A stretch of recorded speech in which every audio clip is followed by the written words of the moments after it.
ಬಾಯಿ ಕ್ಯಾನ್ಸರ್ ಏನಿರುತ್ತೆ ಸರ್, ಅದರ ಲಕ್ಷಣಗಳು ಮೊಬೈಲ್ ಇಲ್ಲೇ ಬಿಟ್ಟೋಗಿ. ಬರುತ್ತವೆ ಅಂತ ಸ್ವಲ್ಪ ನಮ್ಮ ಯಾರ ಮನೆಯವರು? ನನ್ನ ವೈಫ್ ನಿಮ್ಮ ಮನೆಯವ್ರು ಯಾರು ಬರಲ್ಲ ಇಲ್ಲಿ. ಕೇಳಿಸುತ್ತೆ. 6 ಮಿಲಿಯನ್ ಪೀಪಲ್ ಈ ಚಟಗಳಿಂದ ಒಳಗಾಗಿ ಸಾಮಾನ್ಯವಾಗಿದ್ದಾರೆ. ಮೊಬೈಲ್ ಇದು ಯಾವ್ದು ಕಾಲ್ ಬಂದ್ರೆ ಏನೋ ರಿಸೀವ್ ಮಾಡಲ್ಲ, ಸಣ್ಣಗ್ ಮಾಡಿ ಇಟ್ಟಿರ್ತೀನಿ. ಪ್ರತಿ 8 ಸೆಕೆಂಡ್ಗೆ ಒಬ್ಬ ಬಾಹ್ಯ ಕ್ಯಾನ್ಸರ್ ರೋಗದಿಂದ ಸಾವನ್ನಪ್ತಾರೆ. ಓಕೆ, ಪ್ರತಿ ದಿನಕ್ಕೆ 2200 ಜನಗಳು ಬಾಹ್ಯ ಕ್ಯಾನ್ಸರ್ ತುತ್ತಾಗಿರೋದನ್ನ ಹಾಸ್ಪಿಟಲ್ಗಳಲ್ಲಿ ಡಿಟೆಕ್ಟ್ ಮಾಡ್ತಾರೆ. ಸೊ ಇದರಿಂದ ಏನಂತ ಹೇಳಿದ್ರೆ, ಈ ಬಾಹ್ಯ ಕ್ಯಾನ್ಸರ್ ರೋಗದ ಲಕ್ಷಣಗಳು ಏನಂತ ಹೇಳಿದ್ರೆ, ಒಬ್ಬರಿಗೆ ಒಂದು ಬಾಯಿಯಲ್ಲಿ ಬ್ರಷ್ ಮಾಡ್ಬೇಕಾದ್ರೆ ರಕ್ತ ಬರೋದು, ಇಲ್ಲಾಂದ್ರೆ ರಕ್ತ ಸ್ರಾವ ಆಗೋದು, ಅದು ತುಂಬಾ ದಿನ ಇರೋದು, ಮತ್ತೆ ಗಂಟ್ಲು ನೋವು ಬರೋದು, ಆಹಾರ ತಿನ್ಬೇಕಾದ್ರೆ ಬಾಯಿ ಉರಿ ಬರೋದು, ನಾಲ್ಗೆ ಉರಿ ಬರೋದು, ಮತ್ತೆ ಚರ್ಮ ಸುಡೋ ತರ ಆಗೋದು, ಮತ್ತೆ ಊಟ ಮಾಡೋದಿಕ್ ಆಗ್ದೇನೆ ಇರುವಂತದ್ದು, ಮತ್ತೆ ಜೊತೆಗೆ ಒಸಡು ಏನಿದೆ ಒಸಡು ಎಲ್ಲ ಊದ್ಕೊಂಡಂಗ ಆಗೋದು, ಏನು ಬಾತು ಬರೋದು ಅಂತ ಹೇಳ್ತೀವಿ, ಊತ ಬರೋದು ಅಂತ ಹೇಳ್ತೀವಿ, ಇದು ಕೂಡ ಆಗುತ್ತೆ. ಮೇನ್ ರಕ್ತಸ್ರಾವ ಮತ್ತೆ ಒಸಡು ಬಾತು ಬರೋದರಿಂದ ಮತ್ತೆ ನಾಲಿಗೆಯ ಮೇಲೆ ಒಂದು ಬಿಳಿ ಪದರವಾಗಿ ಮಾರ್ಪಡೋದು, ಅದು ತುಂಬಾ ದಿನಗಳು ಕಳೆದರೂ ಮಾತ್ರೆ ಮೆಡಿಸಿನ್ ತಗೊಂಡ್ರು ಹೋಗ್ದಲೇ ಇರೋದು, ಇದೆಲ್ಲ ಲಕ್ಷಣಗಳು ಏನೋ ಒಂದು ಕಾಯಿಲೆಯಾಗಿ ಮಾರ್ಪಡ್ತಾ ಇದೆ ಅನ್ನೋದನ್ನ ತೋರಿಸುತ್ತೆ. ಅದಕ್ಕೆ ನಾವ್ ಏನ್ ಮಾಡ್ಬೇಕಂದ್ರೆ, ನಾವ್ ಯೂಶಲಿ ಫಸ್ಟ್ ಸ್ಟಾರ್ಟಿಂಗ್ ಬಂದಾಗ ನಾವು ಡಾಕ್ಟರ್ ಹತ್ರ ಹೋಗ್ತೀವಿ, ಡಾಕ್ಟರ್ ಹತ್ರ ಹೋಗಿ ತೋರಿಸ್ಕೋತೀವಿ, ಒಂದು ಪ್ರೈಮರಿ ಮೆಡಿಸಿನ್ ಏನಿದೆ ಅದನ್ನ ತಗೊಂತೀವಿ. ಅದು ತಗೊಂಡ್ಮೇಲೂ ಕೂಡ ಕಮ್ಮಿ ಆಗಿಲ್ಲ ಅಂತ ಹೇಳಿದ್ರೆ, ಅದು ಏನೋ ಒಂದು ಮಾರ್ಪಾಡಾಗ್ತಾ ಇದೆ, ಒಂದು ಅಲ್ಸರ್ ಆಗಿರೋದು ಬೇರೆ ಏನೋ ಆಗಿ ಮಾರ್ಪಾಡಾಗ್ತಿದೆ ಅನ್ನೋದನ್ನ ಮುನ್ಸೂಚನೆ. ಅದಕ್ಕೆ ನಾವ್ ಏನ್ ಮಾಡ್ಬೇಕಾಗತ್ತೆ ಅಂತ ಹೇಳಿದ್ರೆ, ಓರಲ್ ಪ್ಯಾಥಾಲಜಿಸ್ಟ್ ದಂತ ವೈದ್ಯರು ಅಥವಾ ಹಾಸ್ಪಿಟಲ್ ನೇ ಕನ್ಸಲ್ಟ್ ಮಾಡಿ ನಾವು ಅಲ್ಲಿ ಒಂದು ಎಕ್ಸಾಮಿನೇಷನ್ ಮಾಡ್ಬೇಕಾಗುತ್ತೆ. ಏನ್ ಎಕ್ಸಾಮಿನೇಷನ್ ಮಾಡ್ತಾರೆ, ಒಂದು ಬಯಾಪ್ಸಿ ಅಂತ ಮಾಡ್ತಾರೆ. ಬಯಾಪ್ಸಿ ಅಂದ್ರೆ ಅದು ಏನು ಕಾಯಿಲೆ ಬಂದಿರುತ್ತೆ, ಆ ಒಳಗಡೆ ಏನು ಬಿಳಿ ಪದರ ಅಥವಾ ಕೆಂಪು ಪದರ ಆಗಿರುತ್ತೆ, ಅದನ್ನ ಸ್ಕ್ರೇಪಿಂಗ್ ಮಾಡ್ತಾರೆ. ಸ್ಕ್ರೇಪಿಂಗ್ ಅಂತ ಹೇಳಿದ್ರೆ ಆ ಮೇಲ್ಪದರನ್ನ ಸ್ವಲ್ಪ ತೆಗೆದುಕೊಂಡು ಅದನ್ನ ಲ್ಯಾಬಿಗೆ ಕಳಿಸಿ ಟೆಸ್ಟ್ ಮಾಡ್ತಾರೆ. ಆ ಟೆಸ್ಟ್ ಇಂದ ಗೊತ್ತಾಗುತ್ತೆ ಇದು ಕಾಯಿಲೆ ಯಾವ ಸ್ಟೇಜ್ ಅಲ್ಲಿ ಇದೆ, ಯಾವ ಇನ್ನು ಮುಂದೆ ಇನ್ನು ಹೇಗೆ ಇದು ಮಾರ್ಪಾಡಾಗುತ್ತೆ ಅನ್ನೋದು ಕೂಡ ಗೊತ್ತಾಗುತ್ತೆ. ಸೊ ಅದು ಏನಾದ್ರೂ ಸ್ಟಾರ್ಟಿಂಗ್ ಸ್ಟೇಜ್ ಅಲ್ಲಿ ಇದ್ರೆ ನಾವು ಏನ್ ಹೇಳ್ತೀವಿ ಅಂದ್ರೆ ಪ್ರೀ ಕ್ಯಾನ್ಸರಸ್ ಕಂಡೀಷನ್ ಅಂತ ಹೇಳ್ತೀವಿ. ಪ್ರೀ ಕ್ಯಾನ್ಸರಸ್ ಕಂಡೀಷನ್ ಅಂದ್ರೆ ಮುಂದೆ ಹಾಗೆ ಬಿಟ್ರೆ ಆ ಲೀಷನ್ ಸಾರ್ಕೋಮಾ ಅಥವಾ ಕಾರ್ಸಿನೋಮಾ ಹಾಗೆ ಮಾರ್ಪಡೋ ರೀತಿ ಕೂಡ ಇರುತ್ತೆ. ಆಯ್ತಾ, ಈ ಪ್ರೀ ಕ್ಯಾನ್ಸರಸ್ ಕಂಡೀಷನ್ ಇದ್ದಾಗ ನಾವು ಆ ಕಾಯಿಲೆಯನ್ನ ನಾವು ತಡೆಗಟ್ಟಬಹುದು. ಅದಕ್ಕೆ ತಡೆಗಟ್ಟೋದಕ್ಕೆ ತುಂಬಾ treatment, various types of treatments ಇದೆ. ಅದಕ್ಕೆ ಒಂದು ಕೀಮೋಥೆರಪಿ ಮಾಡ್ತಾರೆ, ಅದನ್ನ ಬಿಟ್ಟು ಸ್ಟೀರಾಯ್ಡ್ ಇಂಜೆಕ್ಷನ್ಸ್ ಕೊಡ್ತಾರೆ, ಮತ್ತೆ ಕೆಲವೊಂದು ಆಯುರ್ವೇದಿಕ್ ಟ್ರೀಟ್ಮೆಂಟ್ಸ್ ಕೂಡ ಇದೆ. ಆಯುರ್ವೇದಿಕ್ ಟ್ರೀಟ್ಮೆಂಟ್ಸ್ ಲೇಪನಗಳು ಕೆಲವೊಂದು ಹಾಕೋದ್ರಿಂದ ಕೂಡ ಅದೆಲ್ಲ ಮಾಜೆ. ಅದ್ರ ಜೊತೆಗೆ ಜನಗಳು ಮಾಡ್ಬೇಕಾಗಿರೋದು ಮೇನ್ ಥಿಂಗ್ ಏನಂದ್ರೆ, ಅವ್ರು ಏನು ಕೆಟ್ಟ ಅಭ್ಯಾಸ ಕೆಟ್ಟ ಚಟ ಮಾಡ್ತಿದ್ದಾರೆ ಅದನ್ನ ನಿಲ್ಲಿಸ್ಬೇಕು ಮೊದಲು. ಆ ನಿಲ್ಲಿಸಿ ಜೊತೆಗೆ ಟ್ರೀಟ್ಮೆಂಟ್ ಎಲ್ಲ ತಗೊಳ್ಳೋದ್ರಿಂದ ಗುಣಮುಖರಾಗ್ಬೋದು. ಅದು ಬಿಟ್ಟು ಇದು ಏನು ಲೀಷನ್ ಆಗಿದೆ, ಇದು ಓರಲ್ ಲೀಷನ್ಸ್ ಅಂತ ಏನ್ ಹೇಳ್ತೀವಿ, ನಾನು ಈ ಚಿತ್ರದಲ್ಲಿ ಏನ್ ತೋರಿಸ್ತಾ ಇದ್ದೀನಲ್ಲ, ಇದು effects of tobacco use. Tobacco ತಿನ್ನೋದ್ರಿಂದ, ತಂಬಾಕು ಅಥವಾ ಗುಟ್ಕ, ಪಾನ್ ಪರಾಗು, ಹೊಗೆ ಸೊಪ್ಪು ಇದನ್ನೆಲ್ಲ ಅಗಿಯೋದ್ರಿಂದ, ಸುಮಾರು ದಿನಗಳ ಕಾಲ ಅಗಿಯೋದ್ರಿಂದ ಏನೇನಾಗುತ್ತೆ ಅಂತ ಹೇಳಿದ್ರೆ, ನೋಡಿ ಅಲ್ಲಿನ ಸುತ್ತ ಈ ರೀತಿ ಕಪ್ಪಾಗಿ ಗಲೀಜಾಗಿ ಮಾರ್ಪಡುತ್ತೆ. ಅದನ್ನ ನಾವು ಪ್ಲಾಗ್ ಅಂತ ಹೇಳ್ತೀವಿ, ಪ್ಲಾಗ್ ಅಂತ ಹೇಳ್ತೀವಿ. ಮತ್ತೆ ಅದು ಕಪ್ಪಾಗಿ ಮಾರ್ಪಟ್ಟಿದ್ದು ಹಲ್ಲಿನ ಕಲರ್ನ ಕಂದು ಬಣ್ಣ ಅಥವಾ ಹಳದಿ ಬಣ್ಣನಾಗಿ ಮಾರ್ಪಡುತ್ತೆ. ಜೊತೆಗೆ ಹಲ್ ಸುತ್ತಿರೋ ಒಸಡನ್ನ ಬಾತು ಬರೋ ತರ ಮಾಡುತ್ತೆ, ಊದ್ಕೊಳ್ಳೋ ತರ ಮಾಡುತ್ತೆ. ಮತ್ತು ಹಲ್ಲನ್ನ ಬ್ರಷ್ ಮಾಡಕ್ ಹೋದ್ರೆ ಹಲ್ಲಲ್ಲಿ ರಕ್ತ ಬರುತ್ತೆ. ಮತ್ತೆ ನೀವು ಇಲ್ಲಿ ನೋಡ್ಬೋದು, ಇದು ತಂಬಾಕು ಸೇವನೆ ಅಥವಾ ಗುಟ್ಕಾನ ಬಾಯಲ್ಲಿ ಸಿಗಿಸ್ಕೊಳ್ಳೋದ್ರಿಂದ ಏನಾಗುತ್ತೆ ಅಂದ್ರೆ ಬಾಯಲ್ಲಿ ವೈಟ್ ಪ್ಯಾಚ್ ತರ ಆಗುತ್ತೆ. ಇದು ವೈಟ್ ಪ್ಯಾಚ್ ನ ಪ್ರೀ ಕ್ಯಾನ್ಸರಸ್ ಕಂಡೀಷನ್ ಅಂತ ಹೇಳ್ತೀವಿ. ಆಯ್ತಾ, ಈ ವೈಟ್ ಪ್ಯಾಚ್ ಏನಾಗುತ್ತೆ ಅಂದ್ರೆ ಹಾರ್ಡ್ ಆಗಿರುತ್ತೆ, ಅದು ಗಟ್ಟಿಯಾಗಿರುತ್ತೆ, ಅದು ಕೆಲವು ಸಲ ಬಿರುಕು ಬಿಟ್ಕೊಡುತ್ತೆ, ಕೆಲವು ಸಲ ರಕ್ತ ಬರುತ್ತೆ, ಕೆಲವು ಸಲ ರಕ್ತ ಬರ್ದನೇ ಇರ್ಬೋದು. ರಕ್ತ ಬಂದ್ರೆ ಅದು ಸ್ವಲ್ಪ ಸ್ಟಾರ್ಟಿಂಗ್ ಸ್ಟೇಜ್ ಅಲ್ಲಿ ಇದೆ. ಅದು ರಕ್ತ ಬಂದು ಕೆಲವು ಸ್ಟೇಜ್ ಅಲ್ಲಿ ನೋವು ಕೂಡ ಬರ್ದನೆ ಹೋಗುತ್ತೆ, ಅದು ಇನ್ನು ಮುಂದೆ ಹೋಗಿದೆ, ರೋಗ ಲಕ್ಷಣ ಇನ್ನು ಮುಂದಕ್ಕೆ ಹೋಗಿದೆ ಅಂತ ಅರ್ಥ ಇದು. ಮತ್ತೆ ಇಲ್ಲಿ ಕೆಳಗಡೆ ಕೂಡ ಈ ಹಲ್ ಸುತ್ತ ಮೂಳೆ ಏನಿರುತ್ತೆ, ಆ ಮೂಳೆ ಹಲ್ಲನ್ನ ಇಟ್ಕೊಂಡಿರುತ್ತೆ. ಆ ಇಟ್ಕೊಂಡಿರೋದು ಏನಾಗುತ್ತೆ ಅಂತ ಹೇಳಿದ್ರೆ, ಆ ಹಲ್ ಸುತ್ತ ಇರೋ ಮೂಳೆನ ಈ ತಂಬಾಕು ಸೇವನೆಯಿಂದ ಆ ಹಲ್ ಸುತ್ತ ಇರೋ ಮೂಳೆಗೆ ಮತ್ತೆ ಹಲ್ ಸುತ್ತ ಇರೋ ಒಸಡಿಗೆ ತಂಬಾಕು ಸೇವನೆಯಿಂದ ರಕ್ತದ ಪ್ರಮಾಣ, ರಕ್ತ ಚಲನೆ ಕಮ್ಮಿ ಆಗುತ್ತೆ, ಆಮ್ಲಜನಕದ ಸಪ್ಲೈ ಕಮ್ಮಿ ಆಗುತ್ತೆ. ಯಾವಾಗ ರಕ್ತ ಚಲನೆ ಸಪ್ಲೈ ಕಮ್ಮಿ ಆಗುತ್ತೆ ಮತ್ತೆ ಆಮ್ಲಜನಕ ಕಮ್ಮಿ ಆಗುತ್ತೆ ಒಸಡಿಗೆ, ಹಲ್ ಸುತ್ತರ ಮೂಳೆ ಎಲ್ಲ ಸವಿತಾ ಬರುತ್ತೆ. ಹಲ್ ಸುತ್ತರ ಮೂಳೆ ಎಲ್ಲ ಸೌದು ಕರಗುತ್ತೆ. ಆ ಕರಗಿದಾಗ ಹಲ್ಲುಗಳು ತಾನಾಗೆ ಉದುರೋಗುತ್ತೆ ಹಲ್ಲುಗಳು. ಸೊ ಇದೆಲ್ಲ ಇಲ್ ಎಫೆಕ್ಟ್ಸ್ ಇದೆ ತಂಬಾಕು ಸೇವನೆಯಿಂದ. ತುಂಬಾ ವರ್ಷಗಳ ಕಾಲ ಮಾಡಿದ್ರೆ ಹಲ್ಲುಗಳೆಲ್ಲ ಬಿದ್ದು ಇದಾಗುತ್ತೆ. ನೆಕ್ಸ್ಟ್ ಇದು ಮುಂದೆ ಸ್ಟೇಜ್ ಏನು ಪ್ರೀ ಕ್ಯಾನ್ಸರಸ್ ಕಂಡೀಷನ್ ಅಂತ ಹೇಳ್ತೀವಿ, ಆ ಸ್ಟೇಜ್ ಇಂದ ಇನ್ನೂ ಮುಂದೆ ಹೋದ್ರೆ ಏನಾಗುತ್ತೆ ಅಂದ್ರೆ these are all carcinoma. Carcinoma is nothing but cancer. ಆ ಕ್ಯಾನ್ಸರ್ ರೋಗಕ್ಕೆ ಒಂದ್ಸಲ ಇದ್ರೆ 1ನೇ ಸ್ಟೇಜ್ 2ನೇ ಸ್ಟೇಜ್ ಅಲ್ಲಿ ಕೀಮೋಥೆರಪಿ, ಅಡ್ವಾನ್ಸ್ ಸ್ಟೇಜಸ್ ಡಿಸೀಸ್ ಇದು, ಕೀಮೋಥೆರಪಿ ಅದೆಲ್ಲ ಮಾಡಿ ನಾವು ತಡೆಗಟ್ಟಬಹುದಾಗುತ್ತೆ. ತುಂಬಾ ಜಾಸ್ತಿ ಹೋದ್ರೆ ಆ ಟ್ರೀಟ್ಮೆಂಟ್ ಸಕ್ಸಸ್ಫುಲ್ ಆಗೋದಿಲ್ಲ. ಆ ಪೇಷಂಟ್ ಯಾವ ಸ್ಟೇಜ್ ಅಲ್ಲಿ 3rd ಸ್ಟೇಜ್ 4th ಸ್ಟೇಜ್ ಅವನ ಸಾವನ್ನಪ್ಪೋ ಚಾನ್ಸಸ್ ಕೂಡ ಇರುತ್ತೆ. ಇದೆಲ್ಲ ತಂಬಾಕು ಸೇವನೆಯಿಂದಾಗೋ ಬಾಯಿಯಲ್ಲಾಗೋ ಲಕ್ಷಣಗಳು, ರೋಗ ಲಕ್ಷಣಗಳು. ನಿಜಕ್ಕೂ ಸರ್ ಊಹಿಸ್ಕೊಳಕ್ಕೆ ಆಗ್ತಿಲ್ಲ, ಈ ತಂಬಾಕು ಸೇವನೆಯಿಂದ ಇಷ್ಟೆಲ್ಲ ಹಾನಿಕಾರಕ ಇದೆ ಏನು ದೇಹಕ್ಕೆ, ಅಥವಾ ಇಷ್ಟೊಂದು ದುಷ್ಪರಿಣಾಮಗಳಿದಾವೇನಂತ. So for every problem there is an solution ಅಂತ ಹೇಳ್ತಾರೆ. ಸೊ ಅದೇ ರೀತಿ ಈ ಬಾಯಿ ಕ್ಯಾನ್ಸರ್ಗೆ ನಮ್ಮ ಜನಗಳಿಗೆ ಯಾವ ರೀತಿ ಟ್ರೀಟ್ಮೆಂಟ್ ತಗೊಳ್ಬೇಕು ಅಂತ ಅರಿವಿರಲ್ಲ. ಸೊ ಯಾವ ರೀತಿ ಚಿಕಿತ್ಸೆಗಳು ಲಭ್ಯ ಇದೆ ಅಂತ ನಿಮ್ಗೆ ಅನ್ಸುತ್ತೆ? ಚಿಕಿತ್ಸೆ ತಗೊಳ್ಳೋದು ಸೆಕೆಂಡ್ರಿ. ಅದು ಚಿಕಿತ್ಸೆನ ಯಾವ್ದಾದ್ರು ರೋಗ ಬಂದಾಗ ಚಿಕಿತ್ಸೆನ ತಗೋಬಹುದು. ಅದಕ್ಕಿಂತ ಮುಖ್ಯವಾಗಿ ನಾವೇನ್ ದುಶ್ಚಟಗಳನ್ನ ನಾವು ಯೂಸ್ ಮಾಡ್ತಿದೀವಿ, ಏನೇ ಚಟವಾಗಿ ಮಾಡ್ಕೊಂಡಿದೀವಿ ಹ್ಯಾಬಿಟ್ಸ್ ನ, ಅದನ್ನ ಸ್ಟಾಪ್ ಮಾಡ್ಬೇಕು. ಕೆಲವರು ಈ ಕೆಲವರು ತುಂಬಾನೇ ಎಡಿಕ್ಟ್ ಆಗಿರ್ತಾರೆ ಸರ್. ಅದ್ರ ಬಗ್ಗೆ ಹೇಳ್ತಾ ಇದ್ದೀನಿ.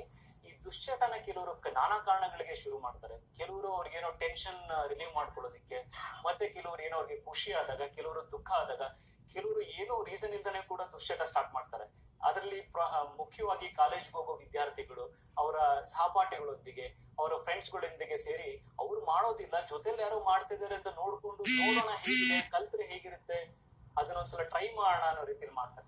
ಅದು ಒಂದ್ಸಲ ಟ್ರೈ ಮಾಡಿದ್ದು ಅದು ಲೈಫ್ ಲಾಂಗ್ ಅವರ ಚಟನ ಇದ್ ಮಾಡ್ಕೊಂತಾರೆ. ಎಷ್ಟೋ ಜನ ಸ್ಟೂಡೆಂಟ್ಸ್ ಗಳು ಮತ್ತು ವಯಸ್ಕರು ಮನೇಲಿ ದೊಡ್ಡವ್ರಿಗೆ ಗೊತ್ತಾಗ್ದೇನೆ ಇರೋ ರೀತಿನಲ್ಲಿ ಈ ಚಟಗಳನ್ನೆಲ್ಲ ಮಾಡ್ತಾ ಇರ್ತಾರೆ. ಯಾರಿಗೆ ಗೊತ್ತಾಗ್ದೇನೆ ರೀತಿ ಮಾಡ್ತಿದಾರೋ ಇಲ್ವೋ ಆ ಚಟ ಅಂತೂ ಮಾಡ್ತಾ ಇರ್ತಾರೆ. ಅದು ಅವ್ರಿಗೆ ಬೇರೆಯವ್ರಿಗೆ ಗೊತ್ತಾಗ್ತಾ ಇಲ್ಲ, ನಾನೇನು ಮಾಡ್ತಾ ಇರೋದಂತ ಅವ್ರು ಅನ್ಕೋಬಹುದು. ಬಟ್ ಕಾಯಿಲೆ ಬಂದಾಗ ಎಲ್ಲರಿಗೂ ಗೊತ್ತಾಗುತ್ತೆ. ಅವಾಗ ಮನೆಯವರೆಲ್ಲರೂ ಬೇಜಾರು ಮಾಡ್ಕೊಂತಾರೆ. ಸೊ ಇದು ಮೇನ್ ಈ ದುಶ್ಚಟಗಳು ಇದರ ಪರಿಣಾಮ ಏನಂತ ಹೇಳಿದ್ರೆ ಬರೀ ಕಾಯಿಲೆ ಒಂದೇ ಅಲ್ಲ, ದೇಹಕ್ಕಾಗೋ ಕಾಯಿಲೆ ಅಲ್ಲ, ಮನಸ್ಸಿನ ಮೇಲೆ ಕೂಡ ಪರಿಣಾಮ ಬೀರುತ್ತೆ. ಅವ್ರು ಅನ್ಕೊಂತಾರೆ ಇದರಿಂದ ನನ್ಗೇನೋ ಸಂತೋಷ ಸಿಗುತ್ತೆ ಏನೋ ಅಂತ. ಸುಮಾರು ಜನ ಈ ದುಶ್ಚಟಗಳು ಮಾಡಿದ್ರೆ ಡಿಪ್ರೆಷನ್ ಹೋಗ್ತಾರೆ.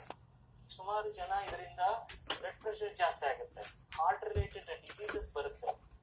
ಮತ್ತೆ ಬೇರೆ ಇದು ಕ್ಷಣ ಮಾತ್ರಕ್ಕೆ ಸುಖ ಕೊಡುವಂತದೊಂದು ಅಂತ ಅನ್ಕೊಂತಾರೆ. ಬಟ್ ಅದರಿಂದ ಆಗೋ ಪರಿಣಾಮಗಳು ತುಂಬಾನೇ ಇರುತ್ತೆ.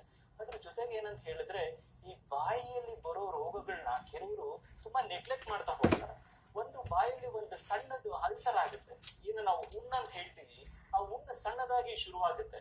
ಆ ಸಣ್ಣದಾಗಿ ಶುರುವಾದ ಹುಣ್ಣು ಅದು ಹೇಗೆ ಮುಂದೆ ದೊಡ್ಡ ಇದಾಗಿ ಮಾರ್ಪಡುತ್ತೆ ಅಂತ ಹೇಳಿದ್ರೆ ನಾನು ಹೇಳ್ತಾ ಹೋಗ್ತೀನಿ. ಇಲ್ಲಿ ನೋಡಿ, ಇದು ರಿಕರೆಂಟ್ ಮೌತ್ ಅಲ್ಸರೇಷನ್ ಅಂತ. ರಿಕರೆಂಟ್ ಮೌತ್ ಅಲ್ಸರೇಷನ್ ಅಂತ ಹೇಳಿದ್ರೆ ಇದು ಫಸ್ಟ್ ಸ್ಟಾರ್ಟಿಂಗ್ ಅಲ್ಲಿ ಒಂದು ಸಣ್ಣ ಅಲ್ಸರ್ ಆಗಿ ಹುಣ್ಣಾಗಿ ಎಲ್ಲೋ ಒಂದು ಕಡೆ ಬಾಯಲ್ಲಿ, ಚರ್ಮದಲ್ಲಿ, ಇಲ್ಲ ಕೆಳತುಟಿಯಲ್ಲಿ, ಇಲ್ಲ ಅಂಗುಳದಲ್ಲಿ ಶುರುವಾಗುತ್ತೆ. ಇದು ಶುರುವಾಗಿದ್ದು ಮುಂದೆ ಹೇಗೆ ಮಾರ್ಪಡುತ್ತೆ, ದೊಡ್ಡದಾಗುತ್ತೆ. ಆಮೇಲೆ ಅದರಿಂದ ರಕ್ತಸ್ರಾವ ಆಗೋ ಶುರುವಾಗುತ್ತೆ. ಮತ್ತೆ ಒಂದು ಜಾಗದಲ್ಲಿ ಆಗಿದ್ದು ಬೇರೆ ಜಾಗದಲ್ಲಿ ಕೂಡ ಆಗಕ್ ಶುರುವಾಗುತ್ತೆ, ನಾಲ್ಗಿನಲ್ಲಿ ಕೂಡ ಆಗುತ್ತೆ. ಅವಾಗ ಅವರು ನೆಗ್ಲೆಕ್ಟ್ ಮಾಡ್ತಾರೆ, ನೋಡೋಣ ಹೋಗುತ್ತೆ, ಒಂದೇನೋ ಒಂದು ಆಯಿಂಟ್ಮೆಂಟ್ ಹಚ್ಕೊಳ್ಳೋಣ. ಇನ್ನೂ ಒಂದು ತಪ್ಪು ಮಾಡ್ತಾರೆ, ಏನಾದ್ರು ಕಾಯಿಲೆ ಬಂದಾಗ ಡಾಕ್ಟರ್ನ ಕನ್ಸಲ್ಟ್ ಮಾಡೋದಕ್ಕಿಂತ ಮುಂಚೆ ಮೆಡಿಕಲ್ ಸ್ಟೋರ್ ಅಲ್ಲಿ ಹೋಗ್ಬಿಟ್ಟು ಏನಾದ್ರು ತಗೊಂಡು ಅವರೇ ರೆಮಿಡಿ ಮಾಡ್ಕೊಳ್ಳೋದನ್ನ ತುಂಬಾ ಪ್ರಯತ್ನ ಪಡ್ತಾರೆ. ಅದರಲ್ಲಿ ಮೆಡಿಕಲ್ ಸ್ಟೋರ್ ಅಲ್ಲಿ ಇರೋ ಫಾರ್ಮಸಿಸ್ಟ್ ಅವ್ರು ಹೇಳಿ ಕಳ್ಸ್ಬೇಕು, ಫಸ್ಟ್ ಡಾಕ್ಟರ್ ಹತ್ರ ಹೋಗಿ ಚೆಕ್ ಮಾಡಿಸ್ಕೊಡಿ, ಅವ್ರಿಗೆ ಏನಾಗಿದೆ ಅಂತ ಫಸ್ಟ್ ನೋಡಿ ಹೇಳ್ತಾರೆ, ಆಮೇಲೆ ನಾವು ಪ್ರಿಸ್ಕ್ರೈಬ್ ಮಾಡಿರೋ ಟ್ಯಾಬ್ಲೆಟ್ಸ್ ನ ಕೊಡ್ತೀವಿ ಅಂತ ಹೇಳ್ಬೇಕು. ಬಟ್ ಅವಾಗ ಏನೋ ಸುಮ್ಮನಾಗಿರುತ್ತೆ, ಕೆಲವ್ರಿಗೆ ಕಮ್ಮಿ ಆಗುತ್ತೆ, ಅವ್ರಿಗೆ ಕಡಿಮೆ ಪ್ರಮಾಣದ ರೋಗ ಇರೋರಿಗೆ ಕಮ್ಮಿ ಆಗಿರ್ಬೋದು. ಆದ್ರೆ ಕೆಲವ್ರಿಗೆ ಗೊತ್ತಾಗೋದಿಲ್ಲ, ಅದು ಉಲ್ಬಣ ಆಗಿ ಇನ್ನೊಂದು ರೀತಿ ರೋಗ ಅದು ಮುಂದಿನ ಸ್ಟೇಜ್ಗೆ ಹೋಗ್ತಾ ಇರುತ್ತೆ. ಯಾವುದೇ ಆಗಲಿ, ದೇಹದಲ್ಲಿ ಬರೋ ಕಾಯಿಲೆ ಆಗ್ಲಿ, ಬಾಯಿ ಕಾಯಿಲೆ ಆಗ್ಲಿ, ಫಸ್ಟ್ ಡಾಕ್ಟರ್ ಅಂತ ಹೇಳಿದ್ದಾರೆ, ಫಸ್ಟ್ ಅವ್ರನ್ನ ಕನ್ಸಲ್ಟ್ ಮಾಡ್ಬೇಕು. ಅವ್ರಿಗೆ ನಿಮ್ಮ ರೋಗಕ್ಕೆ ಏನಾಗಿದೆ ಅದಕ್ಕೆ ಮದ್ದು ಕೊಡೋದು ಡಾಕ್ಟರ್, ಪ್ರಿಸ್ಕ್ರೈಬ್ ಮಾಡೋದು ಅವರು, ಟ್ರೀಟ್ಮೆಂಟ್ ಪ್ಲಾನ್ ಮಾಡೋದು ಅವರು. ಸೊ ಅವಾಗ ಏನಾಗುತ್ತೆ ಅಂತ ಹೇಳಿದ್ರೆ ಈ ತರ ಅಲ್ಸರೇಷನ್ಸ್ ಸ್ಮಾಲ್ ಇದ್ದಾಗ ಏನ್ ಮಾಡ್ತಾರೆ ಅಂದ್ರೆ ಅದಕ್ಕೆ ಸ್ಮಾಲ್ ಶಾರ್ಟ್ ಟರ್ಮ್ ಮೆಡಿಕೇಶನ್ಸ್ ಏನಿದೆಯೋ ಟ್ರೀಟ್ಮೆಂಟ್, ಕೆಲವೊಂದು ಲೋಷನ್ಸ್, ಆಂಟಿಬಯೋಟಿಕ್ಸ್ ಎಲ್ಲ ಬರ್ಕೊಡ್ತಾರೆ. ಸಪೋಸ್ ಅದೊಂದು ಪೀರಿಯಡ್ ಆದ್ಮೇಲೆ 5 days ಕೋರ್ಸ್ ಆದ್ಮೇಲೂ ಕೂಡ ಕಮ್ಮಿ ಆಗ್ಲಿಲ್ಲ ಆ ಡಿಸೀಸ್ ಅಂತ ಹೇಳಿದ್ರೆ, doctor should think about what is the next step. ಇದು ಕಮ್ಮಿ ಆಗಿಲ್ಲ ಅಂದ್ರೆ ಏನ್ ಮಾಡ್ಬೇಕು? ಮತ್ತೆ ಅದನ್ನ ಪೇಷಂಟ್ ನ ಕರೆದು ಆ ಲೀಷನ್ ಇಂದ ಸ್ಕ್ರೇಪಿಂಗ್ಸ್ ಮೇಲ್ಗಡೆ ತಗೊಂಡು ಬಯಾಪ್ಸಿ ಅಂತ ಒಂದು ಟೆಸ್ಟ್ ಮಾಡ್ತೀವಿ. ಆ ಬಯಾಪ್ಸಿನಲ್ಲಿ ಅದನ್ನ ಏನ್ ರೋಗಾಣು ಇದೆ, ಯಾವ್ದ್ರಿಂದ ಈ ಕಾಯಿಲೆ ಬರ್ತಿದೆ ಅಂತ ಗೊತ್ತಾಗುತ್ತೆ. ಅದನ್ನ ಲ್ಯಾಬ್ ಕಳಿಸಿದಾಗ ಕನ್ಫರ್ಮೇಶನ್ ನಮ್ಗೆ ದೃಢವಾಗುತ್ತೆ, ಆ ಕಾಯಿಲೆ ಯಾವ್ದ್ರಿಂದ ಆಗಿದೆ, ಏನ್ರಿಂದ ಆಗಿದೆ, ನಮ್ಮ ಬಾಯಲ್ಲಿ ತುಂಬಾ ತರದ ಬ್ಯಾಕ್ಟೀರಿಯಾ ಇರುತ್ತೆ. ಸ್ಟ್ರೆಪ್ಟೋಕಾಕಸ್, ಸ್ಟೆಫೈಲೋಕಾಕಸ್, ಈ ತರ ಸುಡೋಮೋನಾಸ್, ಈ ತರ ಇನ್ಫೆಕ್ಷನ್ಸ್ ಎಲ್ಲ ಆಗುತ್ತೆ. ಕ್ಯಾಂಡಿಡಿಯಾಸಿಸ್, ಈ ತರ ಎಲ್ಲ ಇನ್ಫೆಕ್ಷನ್ಸ್ ಎಲ್ಲ ಆಗುತ್ತೆ. ಅವಾಗ ನಮ್ಗೆ ಈ ಬಯಾಪ್ಸಿ ರಿಸಲ್ಟ್ ಬಂದಾಗ ಗೊತ್ತಾಗುತ್ತೆ ಕೆಲವರಿಗೆ ಈ ಕಾಯಿಲೆ ಮಾರ್ಪಾಡಾಗಿರುತ್ತೆ. ಏನಾಗಿ ಮಾರ್ಪಾಡಾಗಿರುತ್ತೆ? ಸ್ಮಾಲ್ ಲೀಷನ್ ಇರೋದು ದೊಡ್ಡದಾಗಿ pre cancerous condition. Pre cancerous condition ಅಂದ್ರೆ ಆ ಸ್ಟೇಜ್ ಬಿಟ್ರೆ ನೆಕ್ಸ್ಟ್ ಕ್ಯಾನ್ಸರ್ ಆಗೇ ಆಗುತ್ತೆ. ಅದು ಆ ಲೀಷನ್ ಅರ್ಥಾಯ್ತಾ? ಈ ತರ ಈ ಸ್ಮಾಲ್ ಅಲ್ಸರ್ ಆಗಿರೋದು ದೊಡ್ಡ ಅಲ್ಸರ್ ಆಗಿ, ಬಾಯೆಲ್ಲ ಅಲ್ಸರ್ ಆಗಿ, ಬಿಳಿ ಪದರದ ಇದು ಛಾಯೆ ತರ ಆಗಿ, ಅದು ಮತ್ತೆ ವೈಟ್ ಪ್ಯಾಚ್ ತರ ಆಗಿ, ಪ್ಯಾಚ್ ಅಂತಾನೆ ಹೇಳ್ತೀವಿ, ವೈಟ್ ಪ್ಯಾಚ್ ತರ ಆಗಿ, ಅದರಲ್ಲಿ ಬ್ಲೀಡಿಂಗ್ ಆಗಿ, ಇಲ್ಲಾಂದ್ರೆ ಬಾಯಿ ಓಪನಿಂಗ್, ನಮ್ಮ ಬಾಯಿಯ ಏನು ನಾವು ತೆಗಿತೀವಿ ಅದು ಓಪನಿಂಗ್ ಕಮ್ಮಿ ಆಗುತ್ತೆ, ಪೇನ್ ಶುರುವಾಗುತ್ತೆ, ಊಟ ಸೇರೋದಿಲ್ಲ, ನಿಶಕ್ತಿ ಆಗುತ್ತೆ. ರೋಗ ಲಕ್ಷಣಗಳು, ಕ್ಯಾನ್ಸರ್ ರೋಗ ಲಕ್ಷಣಗಳು, ನಿಶಕ್ತಿ ಆಗುತ್ತೆ, ಜಾ ಪೇನ್ ಬರುತ್ತೆ, ಇಂಜಿಲು ನುಂಗಕ್ಕಾಗೋದಿಲ್ಲ, ಊಟ ಮಾಡಕ್ ಆಗೋದಿಲ್ಲ, ಯಾವುದೇ ಚಟುವಟಿಕೆಗಳಲ್ಲಿ ಆಸಕ್ತಿ ಇರೋದಿಲ್ಲ. ಇದೆಲ್ಲ ಲಕ್ಷಣಗಳು. ಇದನ್ನೆಲ್ಲ ಸೂಕ್ಷ್ಮವಾಗಿ ಅರಿತು ಈ ಸ್ಟೇಜ್ ಅಲ್ಲಿ ಇದ್ದಾಗ ತೋರಿಸ್ಕೊಂಡಾಗ ಏನಾಗುತ್ತೆ ಅಂದ್ರೆ ಅದಕ್ಕೆ ಟ್ರೀಟ್ಮೆಂಟ್ಸ್ ಇದೆ. ಏನೇನ್ ಟ್ರೀಟ್ಮೆಂಟ್ಸ್ ಇದೆ? ಫಸ್ಟ್ ಸ್ಟಾರ್ಟಿಂಗ್ ಇನಿಷಿಯಲ್ ಸ್ಟೆಪ್ ಅಲ್ಲೇ ನಿಮ್ಗೆ ಪ್ರೈಮರಿ ಮೆಡಿಕೇಶನ್, ಆಂಟಿಬಯೋಟಿಕ್ಸ್, ಲೋಷನ್ಸ್ ಅದೆಲ್ಲ ಕೊಟ್ಟು ಸ್ಟಾರ್ಟ್ ಮಾಡ್ತಾರೆ. ನೆಕ್ಸ್ಟ್ ಸ್ಟೀರಾಯ್ಡ್ಸ್ ಇಂಜೆಕ್ಷನ್ಸ್ ನ ಬಾಯಲ್ಲೇ ಏನ್ ಅಲ್ಸರೇಷನ್ ಆಗಿ ದೊಡ್ಡದಾಗಿದೆ, ಪದರ ಕೆಂಪು ಗಾಯಕ್ಕೆ ನಾವು ಚುಚ್ಚುಮದ್ದು ಇಂಜೆಕ್ಷನ್ ನ ಕೊಡ್ತೀವಿ. ಅದಕ್ಕೆ ಟ್ರೀಟ್ಮೆಂಟ್ ಪೀರಿಯಡ್ ಇದೆ, ಹೇಗ್ ಕೊಡ್ಬೇಕು ಅನ್ನೋದಿದೆ, ಅದ್ರ ಪ್ರಕಾರ ಇಂಜೆಕ್ಷನ್ ಕೊಟ್ಟು ಅದನ್ನ ಕಮ್ಮಿ ಮಾಡ್ತೀವಿ. ಡಿಫ್ರೆಂಟ್ ಟೈಪ್ಸ್ ಇದೆ. Pre cancerous condition can be explained in many ways. ಇದರಲ್ಲಿ ಒಂದು ಓರಲ್ ಲೈಕೆನ್ ಪ್ಲಾನಸ್ ಅಂತ. This is also pre cancerous condition. Oral lichen planus it's an inflammatory disease of the oral mucosa. ಅಂದ್ರೆ ಅದು ರಕ್ತಸ್ರಾವ ಆಗುವಂತ, ulcer ಉಣ್ಣಾಗುವಂತ ಒಂದು cancer condition ಬಾಯಲ್ಲಿ. ಈ stage ಅಲ್ಲಿ ಇದ್ದಾಗ ಕೂಡ ನಾವು ಟ್ರೀಟ್ಮೆಂಟ್ ಮಾಡುವುದು ಪೇಷಂಟ್ಗೆ.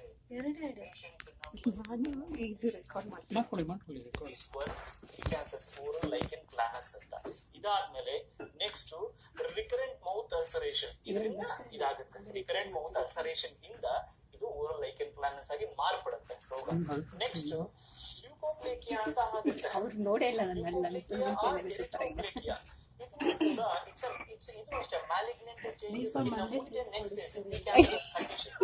ಎಲ್ಲಾ ಸ್ಟೇಜ್ ಅಲ್ಲಿ ನೀವು ನೋಡ್ಬೋದು ವೈಟ್ ಪ್ಯಾಚ್ ತರ ಕಾಣ್ತಾ ಇದೆ. ಅದು ಬಾಯಲ್ಲೆಲ್ಲ ಮಾಡಕ್ಕಾಗಲ್ಲ. ಒಂದು ಸ್ವಲ್ಪ ಊಟ ಮಾಡೋದಕ್ಕೂ ಕಷ್ಟ ಆಗುತ್ತೆ ಈ ಸ್ಟೇಜ್ ಅಲ್ಲಿ.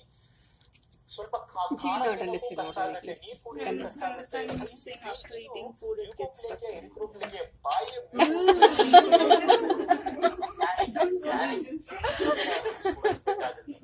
ಹಾಗೆ ಟ್ರೀಟ್ಮೆಂಟ್ ಮಾಡಿಸ್ಕೊಂಡು ಇದ್ ಮಾಡಿದ್ರೆ ಮಾಡ್ಕೊಂಡು ಹೋಗಿದ್ರು. ಓಡಿಸ್ಕೋಬಹುದು. ಲೈಕೆನ್ ಪ್ಲಾನಸ್, ಲೈಕೆನ್ ಪ್ಲಾನಸ್,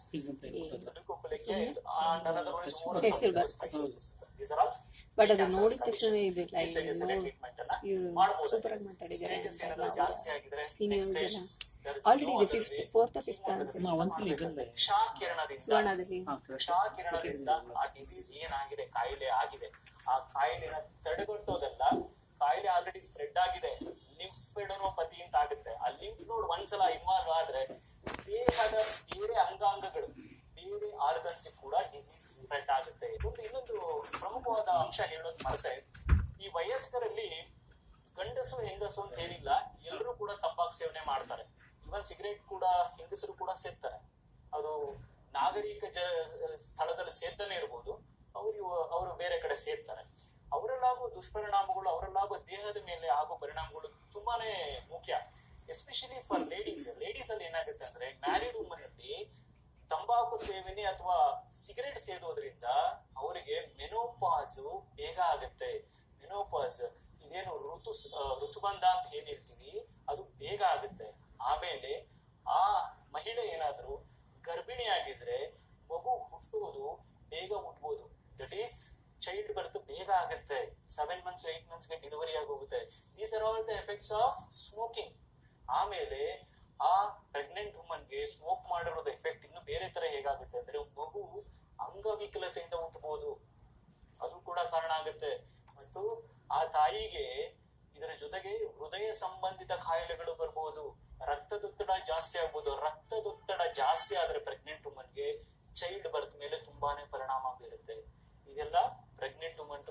ಲೇಡೀಸ್ಗೆ ಆಗೋ ಪ್ರಾಬ್ಲಮ್ಗಳು. ಅದೇ ರೀತಿ ವಯಸ್ಕರಲ್ಲಿ ಮದುವೆ ಆದವರು ತುಂಬಾ ಜನ ಮನೇಲಿ ಹೆಂಡತಿ ಗೊತ್ತಾಗ್ತಾನೆ ಸೇರ್ಬೋದು, ತಂದೆ ತಾಯಿ ಗೊತ್ತಾಗ್ತಾನೆ ಸಿಗರೇಟ್ ಸೇರ್ಬೋದು, ಇದೆಲ್ಲ ಮಾಡೋದು ಎಫೆಕ್ಟ್ ಹೆಂಗಾಗುತ್ತಂದ್ರೆ ಅವರಿಗೆ ಮುಂದೆ ಮಕ್ಕಳಾಗ್ಬೇಕಂದ್ರೆ ಸಂತಾನೋತ್ಪತ್ತಿ ಆ ಸಮಯದಲ್ಲಿ ವೀರ್ಯಾಣುಗಳ ಸಂಖ್ಯೆ ಸಿಗರೇಟ್ ಸೇರೋದ್ರಿಂದ ಇಷ್ಟು ವೀರ್ಯಾಣುಗಳೇ ಇರಬೇಕು ಅಂಡಾಶಯವನ್ನು ಸೇರೋದಕ್ಕೆ ಅಂತ ಇರುತ್ತೆ. ಆ ವೀರ್ಯಾಣುಗಳ ಸಂಖ್ಯೆ ಒಂದು ಏನು ಇದಿದೆ ಲಿಮಿಟ್ ಇದೆ ಅಷ್ಟಿರ್ಬೇಕು, ಇಷ್ಟು ಮಿಲಿಯನ್ ಇರ್ಬೇಕು. ಅದಿಲ್ಲ ಅಂದ್ರೆ ಅವ್ರಿಗೆ ಇದಾಗೋದಿಲ್ಲ, ಕನ್ಸೆಪ್ಷನ್ ಆಗೋದಿಲ್ಲ, ಅವಾಗ ಮಕ್ಕಳಾಗೋದಿಲ್ಲ. ಇದೆಲ್ಲ ಇಲ್ ಎಫೆಕ್ಟ್ಸ್ ಇದೆ. ಆದ್ದರಿಂದ ಇದನ್ನೆಲ್ಲರೂ ಅರಿತುಕೋಬೇಕು. ಇದರಿಂದ ಆಗೋ ದುಷ್ಪರಿಣಾಮಗಳು, ಇವಾಗ ಮನೆಯಲ್ಲಿ ಮಕ್ಕಳಾಗ್ಲಿ ಅಂದ್ರೆ ಬೇರೆ ತೊಂದರೆಗಳು ಶುರುವಾಗುತ್ತೆ, ಮನೆಯವರು ಮಾತಾಡೋದಕ್ಕೆ ಶುರು ಮಾಡ್ತಾರೆ. ಇದು ಯಾವ್ದ್ರಿಂದ ಆಯ್ತು? ದುಶ್ಚಟದಿಂದ ಆಯ್ತು. ಆದ್ರಿಂದ ಬಾಯಿಯ ಕಾಯಿಲೆ ಜೊತೆಗೆ ಬೇರೆ ಅಂಗಾಂಗಗಳ ಕಾಯಿಲೆ ಕೂಡ ಬರುತ್ತೆ, ಮನಸ್ಸಿನ ಮೇಲೆ ಪರಿಣಾಮ ಬರುತ್ತೆ, ಜೊತೆಲಿರೋ ತಂದೆ ತಾಯಿಗಳ ಅವರ ಮೇಲೂ ಪರಿಣಾಮ ಬೀರುತ್ತೆ, ಮಕ್ಕಳಿದ್ರೆ ಮಕ್ಕಳ ಮೇಲೆ ಪರಿಣಾಮ ಬೀರುತ್ತೆ. ಸೊ ಆದ್ದರಿಂದ ಈ ದುಶ್ಚಟಗಳಿಂದ ಈಗ ನಾನು ಎಕ್ಸ್ಪ್ಲೈನ್ ಮಾಡಿದಲ್ಲ ಟ್ರೀಟ್ಮೆಂಟ್ ಹೇಗೆ ಮಾಡಬಹುದು ಅಂತ ಎಕ್ಸ್ಪ್ಲೈನ್ ಮಾಡಿದೀನಿ. ಜೊತೆಗೆ ಏನಂತ ಹೇಳಿದ್ರೆ ಈ ಟ್ರೀಟ್ಮೆಂಟ್ ಜೊತೆ ಬೇರೆ ಹವ್ಯಾಸಗಳನ್ನ ಇದನ್ನ ಬಿಟ್ಟು ಬೇರೆ ಹವ್ಯಾಸಗಳು, ಮನೆಯಲ್ಲಿ ಮಕ್ಕಳ ಜೊತೆ ಟೈಮ್ ಸ್ಪೆಂಡ್ ಮಾಡೋದು, ಇದೆಲ್ಲ ಮಾಡೋದ್ರಿಂದ ಈ ಹವ್ಯಾಸಗಳನ್ನು ಬಿಟ್ಟು ಒಳ್ಳೆ ಬದುಕು ನಡೆಸಬಹುದು ಅಂತ ಹೇಳ್ತೀನಿ. ಈಗ ಹಳ್ಳಿ ಕಡೆ ಎಲ್ಲ ನಾನ್ ನೋಡ್ತೀವಿ, ಸಪೋಸ್ ಏನಾದ್ರೂ ಹಲ್ಲು ಕಾಣಿಸ್ಕೊಂಡ್ರೆ ಅಥವಾ ಕೆಲವೊಬ್ಬರಿಗೆ ಚಕ್ಕರ್ ಬಂದ್ರೆ ಈ ತಂಬಾಕನ್ನ ಹಿಂಗ್ ಉಜ್ಬಿಟ್ಟು ಹಲ್ಲು ಕಡೆ ಇಡ್ತಾರೆ, ಅದು ನೋವು ಮಾಯ ಆಗತ್ತಂತ. ಅದು ಏನು ಸರ್ ಅದು? ಈ ಹಳ್ಳಿ ಕಡೆ ತಂಬಾಕು ಹೊಗೆ ಸೊಪ್ಪು ತುಂಬಾ ಸಿಗುತ್ತೆ ಹಳ್ಳಿ ಕಡೆ. ಮತ್ತೆ ಇನ್ನೊಂದೇನು ಪದಾರ್ಥ ಒಂದು ಸಿಗುತ್ತೆ, ಕಡ್ಡಿ ಪುಡಿ ಸಿಗುತ್ತೆ. ಅದನ್ನ ಏನ್ ಮಾಡ್ತಾರೆ ಅಂದ್ರೆ ಎಸ್ಪೆಷಲಿ ಹಳ್ಳಿಗಳಲ್ಲಿ ಹೆಂಗಸರು ಅಜ್ಜಿ ಇವರೆಲ್ಲರೂ ಮನೆ ಕೆಲಸ ಮಾಡ್ಬೇಕಾದ್ರೆ ಇಲ್ಲಾಂದ್ರೆ ಹೊಲದ ಕೆಲಸ ಏನಾದ್ರು ಮಾಡ್ಬೇಕಾದ್ರೆ ಏನಾದ್ರು ಹೊರಗಡೆ ಕೂಲಿ ಕಾರ್ಮಿಕರಾಗ್ಲಿ ಅವರು ಅಷ್ಟೇನೆ ಈ ಅಭ್ಯಾಸ ಯಾರು ಬೇಕಾದ್ರೂ ಮಾಡ್ಕೋಬೇಕು. ಮನೇಲಿರೋರೇ ಮಾಡ್ಬೇಕು, ಹೊರಗಡೆ ಇರೋರು ಮಾಡ್ಬೇಕಂತ ಹೇಳಿದ್ರೆ ಅದನ್ನ ಪುಡಿ ಮಾಡ್ಕೊಂಡು ಉಂಡೆ ಮಾಡ್ಕೊಂಡು ಈ ಒಳಗಡೆ ಚೀಕ್ಸ್ ಒಳಗಡೆ ಸಿಗಿಸ್ಕೊಳ್ಳೋದು, ತುಟಿ ಕೆಳಗಡೆ ಇಟ್ಕೊಳ್ಳೋದು ಮಾಡ್ತಾರೆ. ಸಿಗಿಸ್ಕೊಂಡಾಗ ಆಕ್ಚುಲಿ ಅಲ್ಲಿ ಏನಾಗುತ್ತೆ ಅಂದ್ರೆ ಅದು ಕರಗುತ್ತೆ, ಬ್ಲಡ್ ವೆಸಲ್ ಬ್ಲಡ್ಗೆ ಎಂಟರ್ ಆಗುತ್ತೆ. ಅದು ತಂಬಾಕು ಆ ಬ್ಲಡ್ಗೆ ಎಂಟರ್ ಆದಾಗ ಆ ಬ್ಲಡ್ ನ ವಾಲ್ ಇರುತ್ತೆ, ಆ ಬ್ಲಡ್ ಥಿಕನಿಂಗ್ ಮಾಡುತ್ತೆ.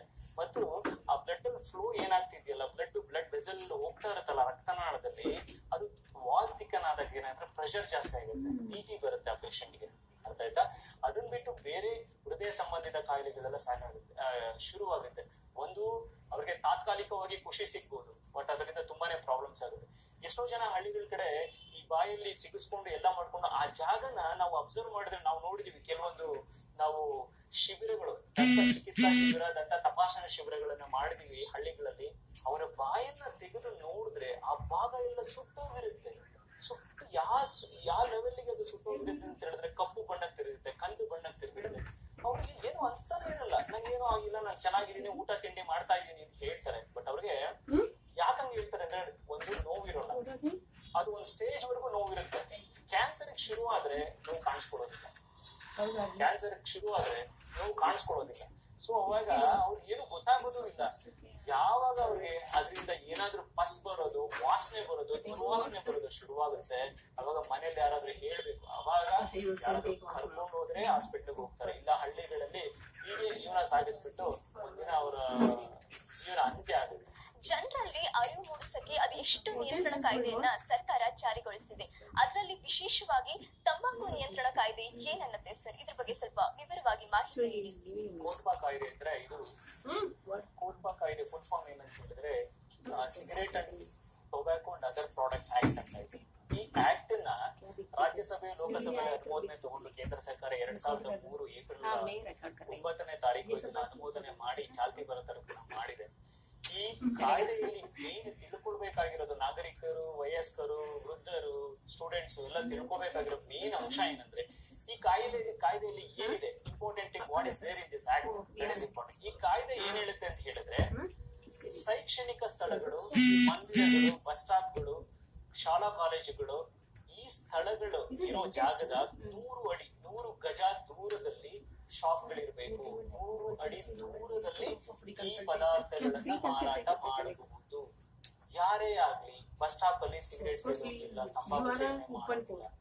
ಇನ್ನೂ ಈ ಕಾಯ್ದೆ ಏನ್ ಹೇಳುತ್ತೆ ಅಂದ್ರೆ 18 ವರ್ಷ ಕೆಳಪಟ್ಟ ಮಕ್ಕಳು ಇದನ್ನ ತಗೊಳ್ಳೋದಾಗ್ಲಿ, ಇನ್ನೊಬ್ರಿಗೆ ಹಂಚೋದಾಗ್ಲಿ ಅಥವಾ ತಾವಾಗಿ ಸೇವನೆ ಮಾಡೋದು ಕೂಡ ಮಾಡೋ ಹಾಗಿಲ್ಲ. ಅದ್ರ ಜೊತೆಗೆ ಎಲ್ಲ ಅಂಗಡಿಗಳಲ್ಲಿ ಎಲ್ಲೆಲ್ಲಿ ತಂಬಾಕನ್ನ ಸೇಲ್ ಮಾಡ್ತಾರಲ್ಲ ಅವರು ನಾಮಫಲಕ ಹಾಕ್ಬೇಕಾಗುತ್ತೆ. ಏನಂತ ನಾಮಫಲಕ ಹಾಕ್ಬೇಕು? 18 ವರ್ಷದ ಕೆಳಪಟ್ಟ ಮಕ್ಕಳಿಗೆ ಕೊಡಲಾಗುವುದಿಲ್ಲ ಮತ್ತು ಯಾರು ಈ ಜಾಗದಲ್ಲಿ ಧೂಮಪಾನ ಅಥವಾ ತಂಬಾಕು ಸೇವನೆ ಮಾಡುವಂತಿಲ್ಲ ಅಂತ ಒಂದು ಜಾಹೀರಾತು ನಾಮಫಲಕ ಅವರ ಅಂಗಡಿ ಮುಂದೆ ಹಾಕಬೇಕಾಗುತ್ತೆ. ಹಾಕೊಳ್ಳಿಲ್ಲ ಅಂತ ಅವ್ರು ಸರ್ಕಾರ ಹೇಳಿದ ಫೈನ್ ಹಾಕ್ಬೇಕಂತ. ಸರ್ಕಾರ ಇನ್ನೂ ಒಂದು ಹೆಜ್ಜೆ ಮುಂದೆ ಹೋಗಿ ತಂಬಾಕು ಉತ್ಪನ್ನ ಮಾರಾಟ ಕಂಪ್ಲೀಟ್ ಆಗಿ ನಿರ್ಬಂಧ ಮಾಡಿದ್ರೆ ಜನ ಆರೋಗ್ಯವಾಗಿ ಬಾಳೋದಕ್ಕೆ ತುಂಬಾನೇ ಉಪಯೋಗ ಆಗುತ್ತೆ. ನಿಜಕ್ಕೂ ಸರ್, ಇಷ್ಟೆಲ್ಲ ಮಾಹಿತಿ ಕೊಟ್ರಿ. ಕಡೆಯದಾಗಿ ನಮ್ಮ ಜನರಿಗೆ ದಿನನಿತ್ಯದ ಜೀವನದಲ್ಲಿ ಬಾಯಿ ಹಾಗೂ ದೇಹದ ಆರೋಗ್ಯ ಯಾವ ರೀತಿ ಕಾಪಾಡ್ಕೊಳ್ಬೇಕು ಅಂತ ಕಿವಿ ಮಾತು ಹೇಳ್ತೀರಾ? ತುಂಬಾ ಮುಖ್ಯವಾದ ದೇಹದ ಆರೋಗ್ಯ ಚೆನ್ನಾಗಿದ್ರೆ ಬಾಯಿ ಆರೋಗ್ಯ Then everything is gone through that. That is not ದೇಹದ ಆರೋಗ್ಯ almost Asha, Asha, get your teeth removed. She'll get ಪ್ರಕಾರವಾಗಿ ನಾವು ಆರೋಗ್ಯವಾಗಿರ್ತೀವಿ ಅಂತ ಗೊತ್ತಾಗುತ್ತೆ. ಆದ್ದರಿಂದ ಎಲ್ಲರಿಗೂ ನಾನು ಹೇಳೋ ಕಿವಿ ಮಾತು ಏನಂದ್ರೆ